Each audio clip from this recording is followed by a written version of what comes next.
Dragging my heavy suitcase behind me, I opened the front door and froze in disbelief. The entryway, which was supposed to be neat and organized, was littered with unfamiliar men's shoes scattered carelessly across the floor. Mail and flyers were tossed haphazardly on the doormat. Could it be a burglar? No, it doesn't feel like that. The air carried a strange scent of a life I didn't know. My chest tightened with confusion and unease as I stepped cautiously toward the living room. What I saw there was nothing short of shocking. It all began 6 months earlier. I had been assigned to a long-term business trip. As a sales representative for a medical equipment company, there was no way to avoid it. Before leaving, I made sure my home was spotless. In the living room stood an antique sideboard inherited from my grandmother, decorated with small figurines I had collected from around the world. The bedroom, with its soft blue wallpaper, was lined with custom-designed cushions I had made myself. But the most precious space of all was the small garden room in the backyard. It was my sanctuary, a place where I could be completely alone. Surrounded by carefully tended plants, I spent blissful hours there sipping herbal tea, reading, or painting as a hobby. Before I left, I handed my house key to my colleague Wendy, asking her to water the plants and collect the mail. If anything comes up, just call me. Those were my parting words as I locked the door. I never trusted my family with the key, and for good reason. My younger sister Hannah had always been the type to cross boundaries without hesitation. My father passed away when I was 5, and soon after, my mother remarried Dan. That's when Hannah was born. From that day on, I was pushed aside. Hannah was endlessly doted on by my mother and Dan, her selfish behavior always excused. While I was away, she would borrow my clothes without asking, use my cherished dishes without permission. And at her worst, she once broke one of my limited edition figurines and shrugged it off with, "Oops, I dropped it. Sorry." Every time, I burned with anger, but my mother's excuse, "Hannah's still just a child," forced me to swallow it. The only place I could ever find peace was at my late paternal grandmother's house. But after I graduated high school and began working, that grandmother passed away too. She left me a large inheritance. Combining it with the savings I had carefully built over the years, I was finally able to buy this house. To me, this home was a treasure, both a gift of memories from my grandmother and the result of my own hard work. But even then, Hannah threw a fit. "That's not fair. I'm family too. Isn't the house supposed to belong to all of us?" That was precisely why I never let the key fall into her hands. And now, the day I returned after 6 months away. Still standing in the doorway, I heard laughter spilling from the living room. A man's deep chuckle, a woman's shrill giggle, and then Hannah's unmistakable voice. The moment I heard it, dread swept over me. The thump of hands on the table, the clink of glasses, like they were having some kind of party. I left my suitcase by the entrance and cautiously walked toward the living room. On the hallway wall hung unfamiliar family photos. The picture of me and my late father, once displayed proudly, had been tucked away somewhere. In its place were wedding photos of Hannah and Kevin, along with snapshots of Kevin's parents. When I passed through the kitchen, I was stunned. The Scandinavian dishes I treasured were left dirty and scattered across the counters. The sink overflowed with unwashed plates, and my beloved copper kettle was stained with brown residue. Then, as I pushed open the living room door, my heart sank. My home had been completely violated. Half-eaten bags of snacks were dumped carelessly on the table, alongside open cans of beer set directly on the surface without coasters. The leather armchair my grandmother had cherished bore strange food stains.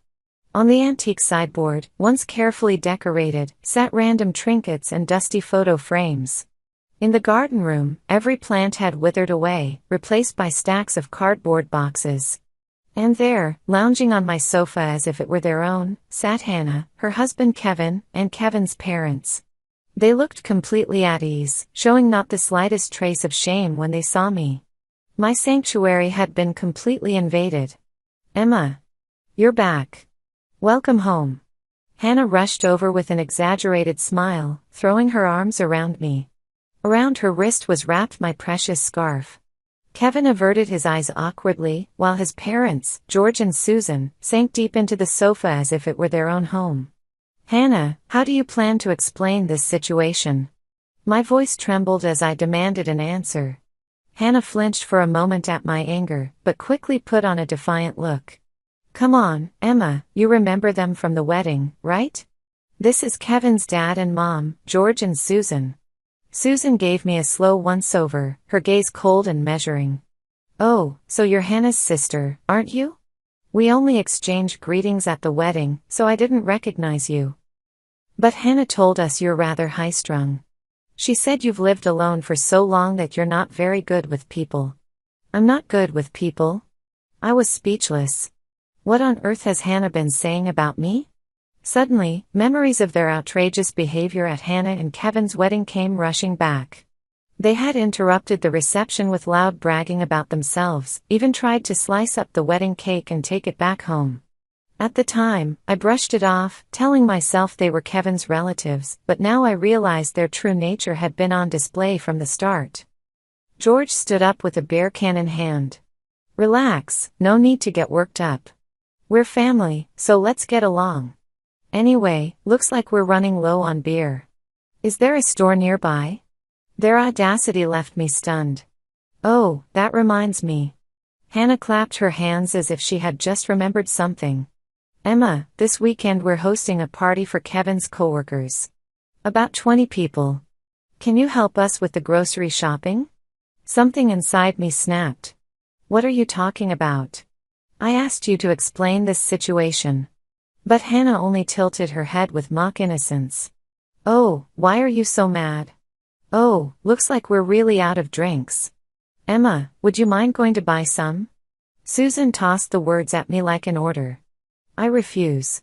Why should I be treated like your servant? At my words, George and Susan frowned. How dare you? Talking back to your elders, who do you think you are? George barked. But I didn't budge. This is my house. Who do you think you are, squatting here without my permission? What? What are you saying? This house. George began, but Hannah quickly cut him off, her voice tense. Emma, stop making a fuss. Just go buy it, okay? Kevin, tell her. Kevin only looked away in silence. Realizing I wouldn't give in, George and Susan clicked their tongues in irritation and finally left to buy their own supplies. The moment the door closed behind them, I turned on Hannah and Kevin. What the hell is going on here, Hannah? I was shaking with fury as I confronted them lounging in my living room. What's the big deal, Emma? The house is huge, there's no harm in us living here too. Hannah reclined deeper into the sofa, her face completely unbothered. No harm. This is my house. How did you even get the key? Oh, your colleague? It wasn't hard. I just convinced her. I told her you had an emergency and asked her to hand it over, said I'd manage things and keep you updated. She gave it to me without a problem. Hannah recounted it with a calm, smug face. My anger boiled over. I specifically kept my business trip a secret from you. So how? What's that supposed to mean? Were you hiding it from me? Did you think it would cause a problem if I knew? I already heard from Mom before you left. Hannah glared at me, her expression sour. So my mother, despite my clear instructions, had told her everything, including the fact that I had given my key to a colleague. I pressed a hand to my forehead in disbelief. Cause a problem? Of course it would. You always try to barge into my space. The moment you knew I'd be gone for 6 months, I knew you'd move in, and I was right. For once, Hannah faltered. But then she crossed her arms and smirked. While you were gone, it would have been such a waste to leave this house empty. I took care of it for you, so you should be grateful. I was lost for words. Besides, you're always away on business trips. Isn't it better for us to stay here instead? You should feel reassured. She puffed out her chest proudly, as if she had done me a favor. I took a deep breath, struggling to hold on to my composure, but the sight before me made it impossible. Get out of this house. Now. Immediately. Kevin glanced at Hannah as if to caution her. Hannah, he murmured. But she didn't even look at him. Instead, she fixed her eyes on me with a mocking smirk. "What are you talking about, Emma? We live here now. If anything, you're the one who should be leaving." Her arrogance made my blood boil. Just then, the front door opened. George and Susan returned from their shopping trip, their voices echoing behind me. "This house is really spacious and comfortable, isn't it, Susan? Hannah has such great taste." "Oh yes, absolutely. Kevin should be grateful that Hannah bought such a wonderful home." "That's right. Kevin really married well." The moment I heard their words, my entire body went cold. Hannah had lied to them. She told them this house belonged to her. The realization left me shaken with confusion, anger, and above all, a deep sense of betrayal. My sanctuary wasn't just being defiled, it was on the verge of being stolen along with my very identity. At that moment, my phone lit up, and the name on the screen was my mother, Beth. Her voice carried a rare sharpness. "Emma, what is going on?" she demanded the moment I answered. "What do you mean?" "I just heard from Hannah. She said you're refusing to hand over the house." Her words made my mind go blank. "Hand it over? What are you talking about? This is my house. That can't be true. Hannah told me Kevin's business is doing so well that he owns several luxury condos. She said this house is hers, and she's been kind enough to let you stay here out of generosity." I was stunned. Hannah had even spun this outrageous lie for my mother, and she believed it completely. "So please, Emma, make Hannah happy. You're just a guest here. Of course you should listen to the homeowner. Pack up and leave right now." Over the phone, my mother scolded me as if I were the villain. I tried desperately to argue, but she refused to listen. "Listen, you need to leave right now. You should learn to be responsible like Hannah." "What are you saying? Hannah barged into my home, lied about it, and now she's trying to throw me out. Don't be ridiculous. Hannah would never lie. You've always been jealous of her." Her words cut deep, like salt in an open wound. After the call ended, I sat trembling with rage and despair. But soon, a stronger resolve rose inside me. I will not let this happen. This house, which I had worked so hard to make my own. I couldn't allow Hannah's lies and my family's pressure to take it away from me. I steadied myself and began to plan my next move. The next morning, I contacted a local lawyer and explained everything. After listening carefully, he said, "This is a clear case of unlawful occupation. You should take immediate legal action." I followed his advice, gathering my property deed and the rental management contract I had signed months earlier as a precaution. A few months earlier, I had signed a contract with a property management service. It included an option to rent out the house in case I ever had to be away from home for an extended period. And then, I reached out to someone. My colleague, Wendy. When she learned what had happened, she stood before me wearing a deeply apologetic expression. "Emma, I'm so sorry. If I had been more careful, none of this would have happened." Her eyes brimmed with tears. I apologized to her. "No, this isn't your fault. Who could have imagined my sister would show up at the office like that?" I met her at a cafe and listened as she explained what had happened. According to Wendy, Hannah had lied with remarkable cunning. "Your sister suddenly showed up at the office. She said she had an urgent message from you, that you needed the house key right away for an emergency. Later, she contacted me again, saying that to save you the trouble of managing everything, they would move in and take care of the place themselves." Wendy explained that Hannah's story had been so detailed there was no reason to doubt it. And also, Wendy continued. "She told me, Emma gets lonely living by herself, she actually wants her family around. So I thought this would be a good thing for you." Wendy's words made me realize the terrifying extent of Hannah's calculated plan. Hannah hadn't acted on impulse. She had crafted a meticulous plan to take over my house and ruin me. 1 week later, I summoned everyone to the living room, Hannah and Kevin, George and Susan, and my mother. They sat on the sofa, watching me with puzzled expressions. "Everyone, I have something to say." My voice was steadier than I expected. What is it, Emma? Why so serious? My mother asked, her face full of concern. This is important. I pointed to the documents spread across the dining table. First of all, regarding this property, legally, the sole owner of this house is me, Emma Johnson. I held up the deed for everyone to see. The smiles drained instantly from their faces. George and Susan, in particular, stared at the document in disbelief. That can't be. Emma, this house. Hannah's voice trembled. Wait, didn't Hannah say she was letting you stay here out of generosity? Susan's eyes narrowed suspiciously. No. I bought this house with my own money, and the deed is in my name alone. And while I was away on business, all of you occupied my home without my permission. Legally, that constitutes trespassing. The living room fell into suffocating silence. Hannah's face turned pale. Kevin kept his head down, unable to speak. George and Susan exchanged glances, unable to hide their unease. So here are your options. If you intend to remain here, starting next week the property management service will take over. In that case, you'll be required to pay fair market rent. Otherwise, you will vacate the house immediately. If you refuse, I'll report this to the police and pursue legal action. I produced the signed management contract, explaining that formal rental oversight was scheduled to begin next week. The monthly rent is $2,000. You'll sign an official lease through the agency and pay accordingly.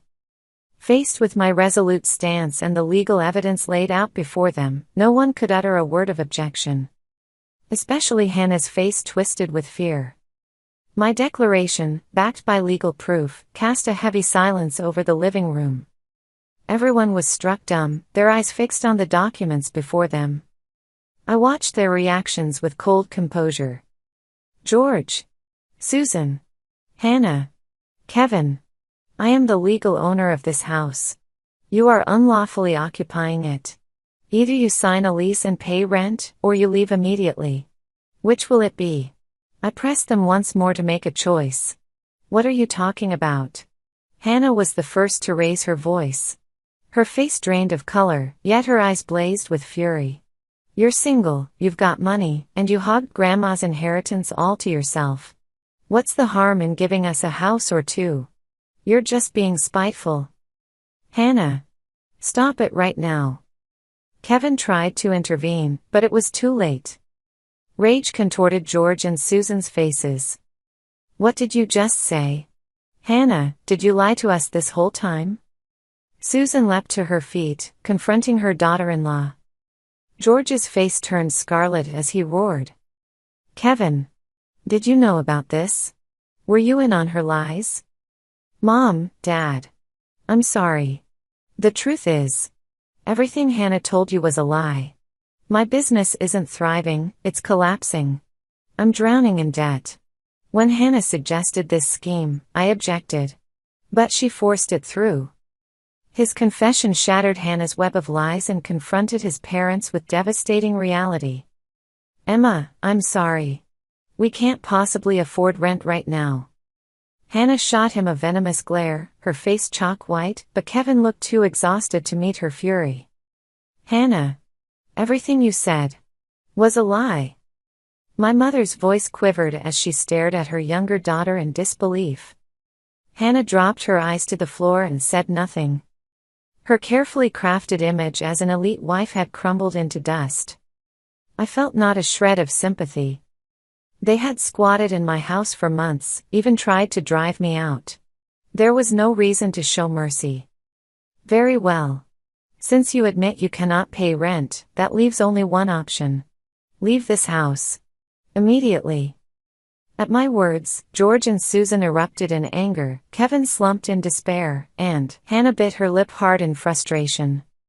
The legal documents and their own confessions had placed the power entirely in my hands.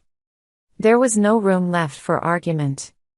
My mother could only sit in stunned silence, overwhelmed by the reality unfolding before her. The daughter she had adored, Hannah, had lied to the entire family and betrayed me in the most shameless way. The truth left her visibly shaken. What kind of nonsense is this? You're the one at fault, you tricked our Kevin. George bellowed, springing to his feet. Susan followed, her glare burning into Hannah. You humiliated us with your lies. Don't ever show your face again. George and Susan unleashed their fury on Hannah and Kevin, then hurriedly packed their belongings that very day. I didn't say a single word until they were gone. Without bidding anyone farewell, they disappeared into the night.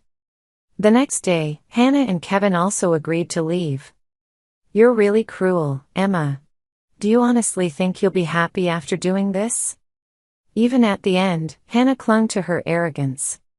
Tears glistened in her eyes, but they weren't tears of remorse, they came from frustration that she couldn't get her way, and from the wound to her pride. Kevin apologized to me. Emma, I'm truly sorry. This is all my failure. His weary, broken posture reflected the reality that Hannah's lies had destroyed everything. Pack your things and be gone by this afternoon, before the property management service steps in. I delivered the words calmly. Hours later, Hannah and Kevin gathered their things in silence and left my home. A few days later, my mother came to see me. Her eyes were filled with tears. Emma, I'm so sorry. I didn't know. Her apology weighed heavily. Large tears spilled down her cheeks, and her voice trembled with sobs. Emma, I was such a fool.